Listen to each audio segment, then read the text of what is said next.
अस्सलाम वालेकुम, good morning, welcome to सुबह की सोच। उम्मीद करते हैं कि आप सब ठीक ठाक होंगे और मेरे साथ हैं हसनैन लियाकत। मेरे साथ हैं गजल अशरफ। एक नई सुबह, एक नई सोच और एक नए ख्वाब के साथ आपके साथ हाजिर हैं। लेकिन जो इंडिया में हो रहा है वो किसी ख्वाब से कम नहीं है, क्योंकि इंडियन मीडिया कल से इस तरह की खबरें फैला रहा है कि उन्होंने पाकिस्तान के जहाज़ों को गिराया, पाकिस्तान के मिसाइल को गिराया, और खबरें कुछ इस तरह की गजल वो कह रहे हैं कि उन्होंने लाहौर को तबाह कर दिया, उन्होंने इस्लामाबाद को तबाह कर दिया, उन्होंने कराची को तबाह कर दिया। अजीब व गरीब सी खबरें। मुझे इंडियन मीडिया को देख के सोशल मीडिया याद आ गया कि किसी जमाने में जब सोशल मीडिया पे एक ऐसी कैफियत होती थी कि हर बंदा अपने तय उसकी डेफिनेशन कर रहा होता था। अनफॉर्चुनेटली हमें इंडियन मीडिया में इस तरह की खबरें नजर आ रही हैं कि पाकिस्तान ने हमला कर दिया। पाकिस्तान जब हमला करेगा तो लग समझ जाएगी आपको। और इंडियन मीडिया की एक भी खबर, मैं CNN देख रहा था, मैं BBC देख रहा था, मैं फॉक्स न्यूज देख रहा था, हर बड़े प्लेटफॉर्म को देख रहा था, वो सारी दुनिया पॉप को दिखा रही थी कि नए पॉप का इंतखाब हो चुका है, और इधर इंडियन मीडिया एक फॉल्स फ्लैग ऑपरेशन कर रहा है। और फॉल्स फ्लैग ऑपरेशन के साथ आप देखें कि किस तरह से मन घड़त खबरें फैला रहा है कि लाहौर को तबाह कर दिया, फिर उसके बाद इस्लामाबाद में फैसल मस्जिद पर हमला कर दिया।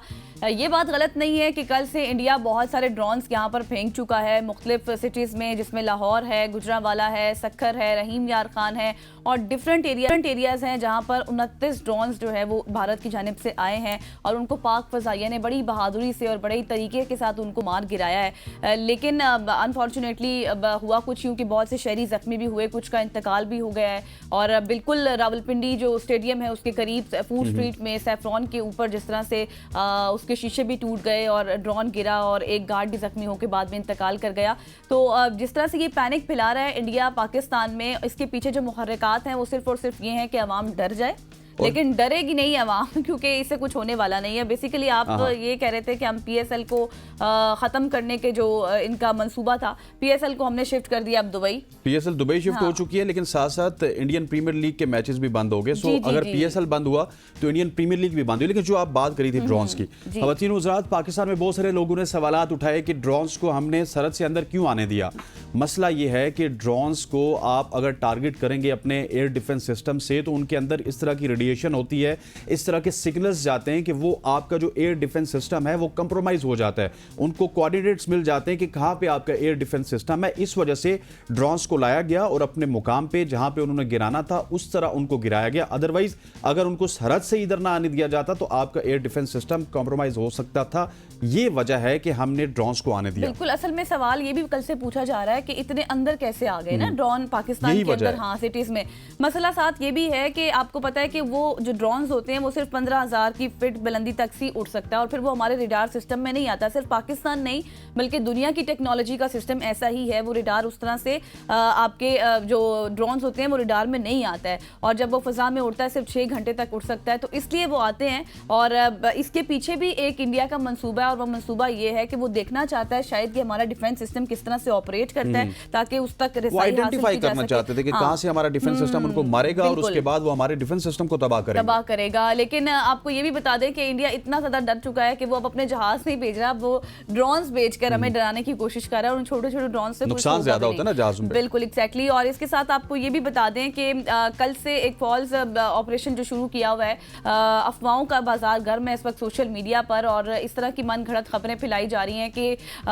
मतलब इंडिया को बिल्कुल जैसे जम्मू कश्मीर को वहाँ पर पाकिस्तान ने अटैक कर दिया, फिर उसके बाद अमृतसर का कहा जा रहा था, वहाँ पे सायरन भी बज गए, लाइट्स भी बंद करा दी। लेकिन ऐसा कुछ भी नहीं है। सिक्योरिटी ज़राए ने ये चीज़ कंफर्म की है कि पाकिस्तान की जानिब से अभी तक जवाब नहीं दिया गया है। पाकिस्तान जवाब देगा, लेकिन अपने वक्त पर जवाब देगा। और कल DGI SPR ने इसहाक डार के साथ हंगामी प्रेस ब्रीफिंग भी की, जिसमें तमाम तर सूरत हाल से भी आगाह किया, और उन्होंने कहा कि जब हम हमला करेंगे ना तो तब गूंज भी सुनाई देगी, आवाज़ भी आएगी, और इंडियन मीडिया को उस वक्त बताने का कुछ नहीं होगा, बल्कि हम पूरी दुनिया को बताएंगे कि हमने क्या किया है। अभी इस वक्त जो फॉल्स खबरें शुरू हुई हुई हैं उस हवाले से हम आपको भी अपने तवज्जुद से यही कहते हैं कि खबर को शेयर करने से पहले उसको चेक कर लें कि वो कितनी ज़्यादा ठीक खबर है। और जो आपने बात की कि कश्मीर के ऊपर हमला किस तरह से वो पाकिस्तान के ऊपर आइडेंटिफाई करेंगे, पाकिस्तान ने किया, इसी तरह से अमृतसर के ऊपर हमले को कह रहे हैं कि वो पाकिस्तान ने किया। हालांकि ऐसा नहीं है। कश्मीर के ऊपर हमले का मतलब ये है कि वो हमें और कश्मीरी भाइयों को दूर करना चाहते हैं। अमृतसर के ऊपर हमले का मतलब ये है कि वो फॉल्स फ्लैग ऑपरेशन के तहत जो सिख कम्युनिटी इस वक्त इंडिया से नाराज है,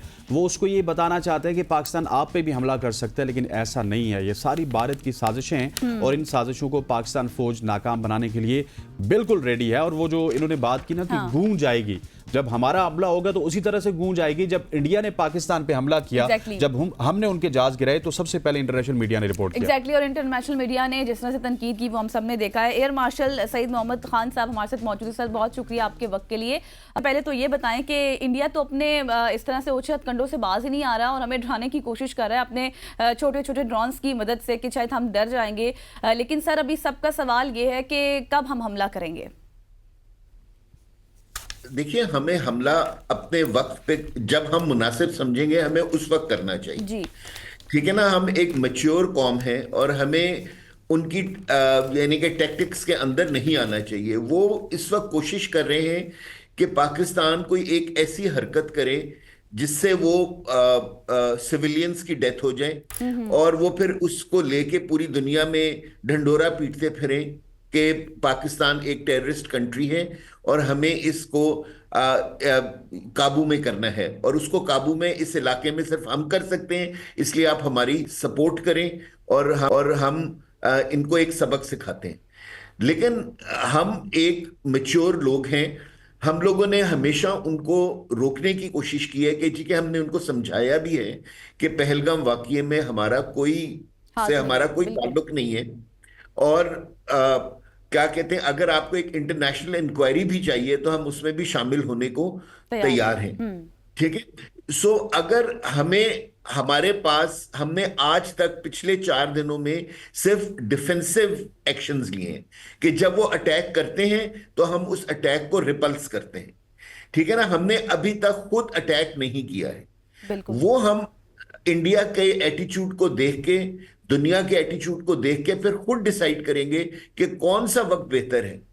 देखिए, हुकूमत वक्त ने तीनों अफवाज के सरबराह को ये जिम्मेदारी दे दी है कि वो अपने मुनासिब वक्त को देख के ये अटैक कर सकते हैं।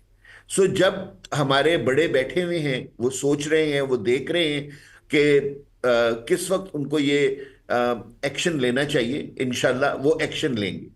अभी तक हमारी अफवाज ने कौम को मायूस नहीं किया है और आगे भी वो कौम को मायूस नहीं करेंगे। अब एयर मार्शल साहब, हमें ये भी बताइएगा कि ड्रोन्स भेजने का मकसद क्या था? हमने ये तो बता दिया कि ड्रोन्स क्यों नहीं हमने बर वक्त मार गिराए, क्योंकि वो हमारा एयर डिफेंस सिस्टम कॉम्प्रोमाइज हो सकता था। इसके अलावा क्यों उन्होंने ड्रोन्स भेजे? बेसिकली जो उन्होंने कल ड्रोन्स भेजे थे उनको LM कहते हैं, लॉइटरिंग मुनिशन। वो बेसिकली एक मिसाइल और एक UAV की कॉम्बिनेशन होते हैं।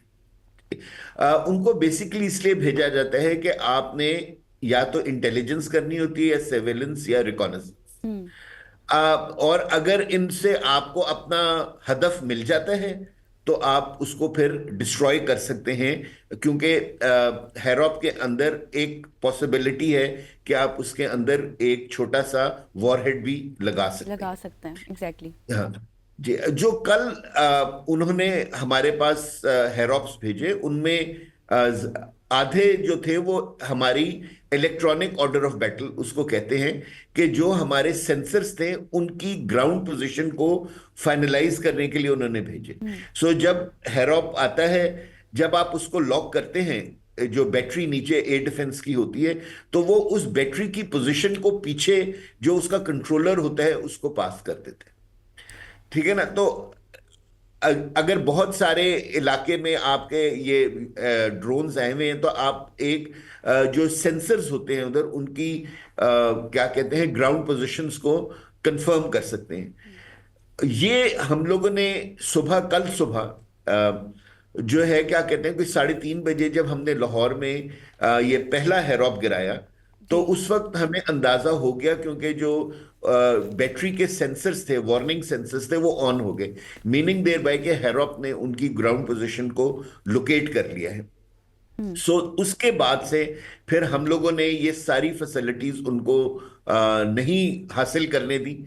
हमने आधे से ज्यादा जो ये हैरॉप ड्रोन्स हैं इनको हार्ड किल किया, यानी कि उनको वेपन से गिराया, और आधों को हमने सॉफ्ट किल किया। सॉफ्ट किल ये होता है कि आप एक अपने जैमर के थ्रू जो एक डेटा लिंक होता है between the drone and the ground controller, आप उस डेटा लिंक को तोड़ देते हैं। जब ड्रोन जो है वो बगैर कंट्रोलर के होता है तो वो उस इलाके में जो उसको दिया हुआ होता है थोड़ी देर के लिए लॉइटर करता है, और जब उसका टाइम खत्म हो जाता है तो वो अपने आप को सेल्फ डिस्ट्रक्ट कर लेते हैं। सो हमने उनको, इंडियंस को कल दिखलाया कि हम आपके ड्रोन्स को सॉफ्ट किल भी कर सकते हैं और हम आपके ड्रोन्स को हार्ड किल भी हार्ड कर किल भी। सकते हैं।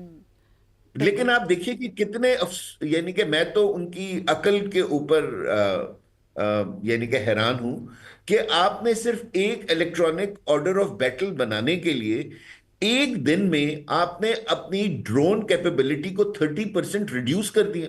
एग्जैक्टली। ये तो यानी कि लगता नहीं है कि वहां कोई प्लानर्स बैठे हुए हैं और जो कोई बहुत सोच समझ के चीजों को आगे लेके चल रहे हैं। इस वक्त लगता है कि वहां एक डेस्परेशन स्टेट है।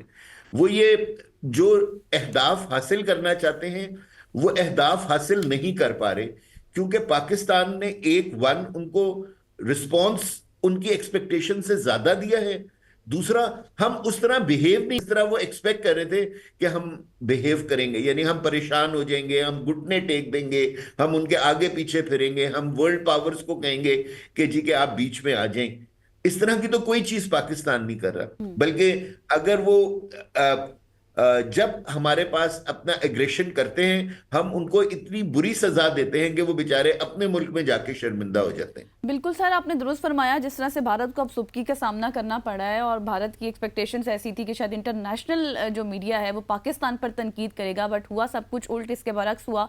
इंडिया को ही तनकीद का सामना करना पड़ा और इस वक्त वो इतना पैनिक कर चुका है, इतनी फ्रस्ट्रेशन है कि उसको समझ नहीं आ रही। जैसे आपने भी कहा कि उनको पता ही नहीं है कि प्लानिंग के साथ चलना कैसे है। लेकिन सर अब आम लोगों का सवाल है, मैं आम लोगों की बात आप तक पहुंचाना चाहती हूँ। वो सिर्फ ये कह रहे हैं कि भारत ड्रोन्स पर ड्रोन्स भेज रहा है, हमारे शहरी भी यहाँ पर जितने भी इंतकाल कर गए, जो भी शहीद हो रहे हैं, जो भी जख्मी हैं, लेकिन हम इनको कोई छोटा मोटा अटैक या फिर कुछ भी इस तरह के हम उनको किस तरह से काउंटर करें, क्योंकि कुछ भी पता नहीं है। कल भी 29 के करीब उनके ड्रोन्स यहाँ पर आए हैं। बिल्कुल ऐसी है सर, इसका जवाब भी दीजिएगा। हमें नायला चौहान साहिबा ने भी ज्वाइन कर लिया। नायला साहिबा, थैंक यू सो मच। हम जवाब के बाद आपकी तरफ भी आते हैं। देखिए, मैंने जिस तरह आपसे कहा कि ये एक अच्छी स्ट्रेटजी नहीं होती कि आप दुश्मन के एक्शन के ऊपर अपना रिएक्शन शो करें। ठीक है, हम जो है एक एक मैच्योर मुल्क होने की हैसियत से हम पूरी सिचुएशन को डी एस्केलेट करना चाहते हैं। इसलिए डी एस्केलेट करना चाहते हैं कि देखिए, अगर टिट फॉर टैट होता रहेगा तो फिर एक स्टेज आ जाएगी कि एक फुल ब्लोन आउट वॉर होगी, और उस फुल ब्लोन आउट वॉर का नेचुरल कॉन्सिक्वेंस है वो न्यूक्लियर एक्सचेंज होगा। बिल्कुल, ये दो कंट्रीज हैं जो न्यूक्लियर पावर्स हैं इस रीजन में, और इस तरीके से अगर हम बिहेव करेंगे तो हम उनके हाथों में खेलते रहेंगे। ये मैं आपके चैनल के थ्रू अपनी कौम को ये मैसेज देना चाहता हूं कि हम जरूर अटैक करेंगे उनको। हमने आज तक कभी अपनी कौम को मायूस नहीं होने दिए, लेकिन हम उस वक्त करेंगे जब हम सबसे मुनासिब वक्त समझेंगे और हम समझेंगे कि हम मैक्सिमम डैमेज कर सकते हैं, और अनलाइक इंडिया हम सिविलियन को बिल्कुल ऐसी है सर, हम सिविलियन टारगेट्स को उस तरह से हिट नहीं करेंगे। नायला साहबा से थोड़ा सा मैं राय जानना चाहूंगा, साबिक सफीर भी है। नायला साहबा, जो कल से भारत में हो रहा है कि हमने F-16 गिरा दिए, हमने JF-17 थंडर गिरा दिए, लाहौर तबाह हो गया, इस्लामाबाद तबाह हो गया, प्राइम मिनिस्टर इस्तीफा दे चुके हैं, आर्मी चीफ फ्लाई कर चुके हैं, ये भारतीय मीडिया क्या कर रहा है? और इंटरनेशनल मीडिया तो उन पर हंस रहा है और कोई चीज रिपोर्ट नहीं कर रहा। इसलिए कि वो अभी तक जागे ही नहीं, सो रहे मेरा ख्याल है, और अपनी बहुत ही भूल में बैठे हैं। इंटरनेशनल मीडिया तो उनको बिल्कुल एक्सपोज कर रहा है, और अभी सामने जो बात की बिल्कुल दुरुस्त की। ये पाकिस्तान एक बड़ा मुदब्बर मुल्क है, हम ऐसे छलांगे नहीं मारते। हमारा कोई हिंदुत्व एजेंडा नहीं है, हम अमन के बांसी हैं, हम अमन चाहते हैं और अमन के लिए काम करते रहे, पर with position of strength, not of weakness. तो अब जो है इनको मुश्किल पड़ी हुई है, इनके लिए शर्मिंदगी है अपने लोगों के लिए। तो ये ऐसे झूठ कहानियां बुन रहे हैं, इनके पास सच्चाई तो है नहीं। तो हमारी जो फोर्सेस है वो बिल्कुल तैयार है, लेकिन अकल से काम करेंगे, इनकी तरह नहीं कि चलांगे मारे। तो इसलिए हमें इनकी फिक्र नहीं करनी चाहिए, हमें बिल्कुल जो है, आप देखिए दुनिया उनको अब लानत कर रही है। सो उनके पास अब कोई चीज नहीं रही जिससे वो अपनी फेस सेविंग, वो जो बड़ा इंडिया बनता था, उनकी असलियत आगे पाए। बिल्कुल बिल्कुल नायला साहबा, आप बिल्कुल दुरुस्त फरमा रही हैं, लेकिन अब जिस तरह से भारत को खुद ही समझ नहीं आ रही कि उसने करना क्या है।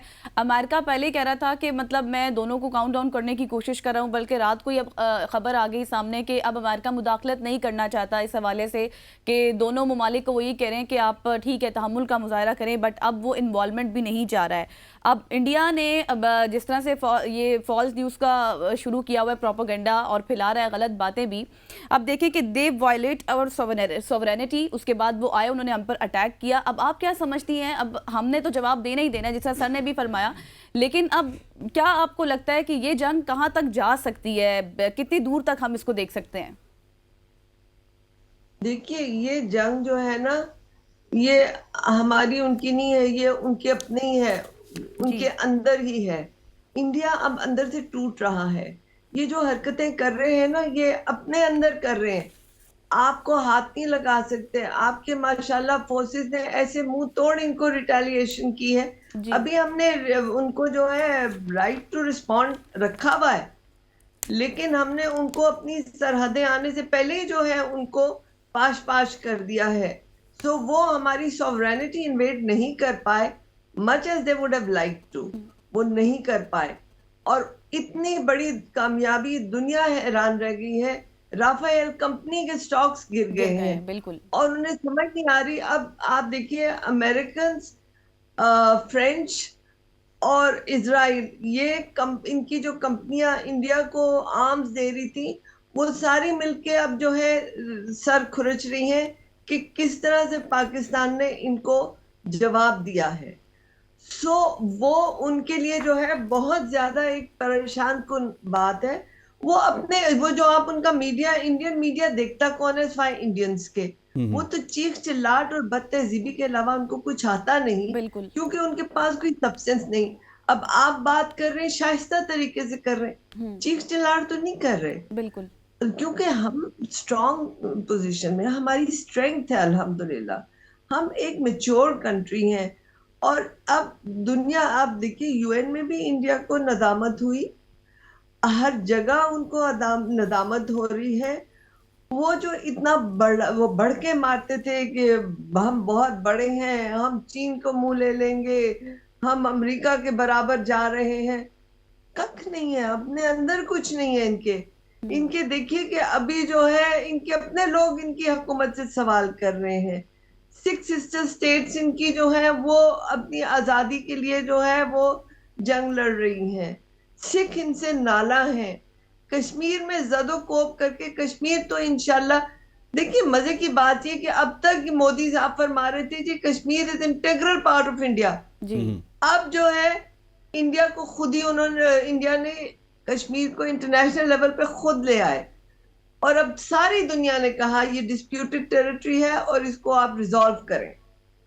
सो अब वो जो उनका आर्टिकल 370 और 35 है, इट्स इन टॉयलेट, कूड़े में, टॉयलेट बोल में चला गया है, फ्लश हो गया है। बिल्कुल, सो उनको इतनी चुपेड़ अपनी हरकतों से, किसी ने उनको कुछ नहीं किया, ये खुद अपनी नालायकी और अपनी बदनीयती की वजह से इस हाल पे पहुंचे हैं कि अब दुनिया इनको लानत कर रही है और दुनिया को असलियत पता चल गई है। सो हमें जो है कोई इस पे जो है ना एक्साइट नहीं होना चाहिए, रिएक्ट नहीं करना चाहिए, क्योंकि अल्लाह ताला इज्जतें रखने वाला है। उसने हमारी बड़ी इज्जत रखी है, और हमारी जो अफवाज हैं उन्होंने हमारी इज्जत रखी है। अल्लाह उनको और कामयाबियां दे, इस मुल्क को तरक्की और जो है वो तमद्दुन की तरफ हम जाएं। हमें इनकी घटिया हरकतों में जो है ना फिक्रमंद होने की जरूरत नहीं है। बिल्कुल ऐसे ही मैं सही साहब आपकी तरफ आऊँगा। आप ये बताइएगा कि जिस तरह से हमने एक खबर दी थी कि नायला साहबा ने उसकी बिल्कुल अक्कासी की कि हमने जिस तरह उनके जहाज़ गिराए थे, इंटरनेशनल मीडिया ने रिपोर्ट किया, फ्रांस से कंफर्मेशन आई, सब कुछ आया, लेकिन मैं रात को फॉलो कर रहा था international media, nobody cares about Indian media. वो पॉप को दिखा रहे थे, वो डिफरेंट और खबरें दिखा रहे थे, ना F-16 की खबर हमें देखने को मिली, ना JF-17 की, ना J-10s की। तो ये इंडियन मीडिया किसको साबित करने की कोशिश कर रहा है कि उन्होंने हमारे जहाज़ गिराए, पाकिस्तान ने उन पर अटैक कर दिया? जिस तरह एम्बेसडर साहिबा ने कहा, ये इंडिया एक्चुअली ये जंग अपने लोगों के खिलाफ लड़ रहा है। बिल्कुल। उसने इंटरनेशनल मीडिया और पाकिस्तानी मीडिया को इंडिया में बंद करके बेसिकली वो अपने लोगों को सिर्फ एक ही बात सुनाना चाहते हैं जो वो खुद बोल रहे हैं, और वो खुद बड़े से बड़ा झूठ बोल रहे हैं। असल में वो ये चीज भूल गए हैं कि आजकल की दुनिया एक बहुत इंटीग्रेटेड दुनिया है। अगर आपको याद हो, 2019 में भी उन्होंने हमारे एक F-16 को क्लेम किया था। एग्जैक्टली। बिल्कुल। और उस वक्त जो है अमेरिकन्स ने कहा था कि नहीं, हमें पता है, हम देख रहे हैं अपने कंप्यूटर्स के ऊपर पाकिस्तान के F-16 की इन्वेंट्री कंप्लीट है और वहां कोई F-16 नहीं गिरा है। इसी तरह राफेल जो है वो क्या कहते हैं, इज बीइंग मॉनिटर्ड। जो कंपनी के मेंटेनेंस हेडक्वार्टर है फ्रांस में, वहां उसकी हर जो इंपॉर्टेंट एलिमेंट्स हैं जहाज के, वो मॉनिटर हो रहे होते हैं 24 आवर्स। ठीक है ना। सो जब वहां एक राफेल गिरेगा तो उनको सबसे पहले उनको पता चलेगा। जब हमने क्लेम उनसे किया कि जी कि हमने राफेल गिराया, तो इंडिया का पहला रिएक्शन था कि जी नहीं गिरा। ठीक है ना। और पूरी दुनिया हमसे पूछ रही थी कि जी के एविडेंस दें। एविडेंस हम इस सेंस में नहीं दे सकते थे कि हमारे पास डेब्री नहीं थी, डेब्री तो उनके मुल्क में गिरी थी। ठीक है ना। फिर इंडियन भी फिर अपने ऑफिशियल्स ने सर बाद में खुद भी रिपोर्ट कर दिया कि हमारे फ्रेंच ने कंफर्म किया कि नहीं, एक राफेल हमारे हिसाब से गिरा है। ठीक है ना। सो इसी तरह अगर हमारी JF-17 या F-16 गिरा होता तो सबसे पहले अमेरिकन कंफर्म करते या चाइनीज कंफर्म करते कि हाँ, हमारे कंप्यूटर के हिसाब से एक जहाज इनका गिर गया है। सो ये झूठ बोल रहे हैं, अपने लोगों को बेवकूफ बना रहे हैं, और वो एक वॉर हिस्टेरिया जो है इंडिया में कायम रखना चाहते हैं। असल में जिस तरह एम्बेसडर साहिबा ने भी कहा कि जो है वो जो है अपने मुल्क के खिलाफ एक जंग लड़ रहे हैं, और ये जो उनके ऊपर ये जो सारी मलामत और लानत पड़ रही है, वो इस वजह से पड़ रही है कि वो खुद यानी कि अपने मुल्क के साथ एक ज्यादती कर रहे हैं। बिल्कुल ऐसी है, वो खुद अपने मुल्क के साथ ज्यादती कर रहे हैं। एयर मार्शल सईद खान साहब, आपका बहुत शुक्रिया। नाइला चौहान साहिबा, आपका भी बहुत शुक्रिया। आपने एक और जगह पे भी कमिटमेंट की हुई है। आप दोनों अहबाब हमारे साथ मौजूद थे और बड़ी इन डिटेल कन्वर्सेशन चल रही थी। ख़वातीन हज़रात, हमारा यहाँ पे एक ब्रेक का वक्त हो जाता है। ब्रेक के बाद इस डिस्कशन को कंटिन्यू रखेंगे। Stay with us.